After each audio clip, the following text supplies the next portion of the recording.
அஸ்ஸலாமு அலைக்கும் வரஹ்மத்துல்லாஹி தஆலா வபரகாத்துஹு. ஹிஜ்ரி காலண்டர் உருவான வரலாறு. நபி ஸல்லல்லாஹு அலைஹி வஸல்லம் அவருடைய காலத்திலும் அதை அடுத்து ஹஸரத் அபூபக்கர் சித்திக் ரலியல்லாஹு தஆலாவுடைய ஆட்சி காலத்திலும் ஹிஜ்ரி காலண்டர் என்ற ஒரு நடைமுறை இல்லை. அதை அடுத்து வந்த ஹஸரத் உமர் ரலியல்லாஹு தஆலா அன்ஹுடைய ஆட்சி காலத்தில்தான் இந்த ஹிஜ்ரி காலண்டர் உருவாகிறது. இதற்கு காரணம் அபு மூசல் அஷ்அரி ரலியல்லாஹு தஆலா அவர்கள் ஜனாதிபதி உமர் ரலியல்லாஹு தஆலாவுக்கு கடிதம் எழுதுகிறார்கள்.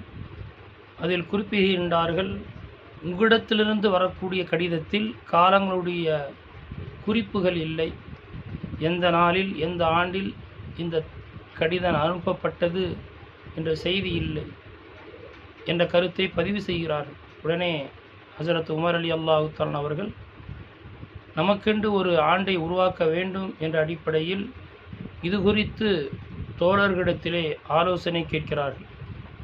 அப்பொழுது பலரும் பல கருத்துக்களை முன்வைக்கின்றார்கள். நபி ஸல்லல்லாஹு அலைஹி வஸல்லுடைய பிறப்பை ஆண்டினுடைய துவக்கமாக வைக்கலாம்.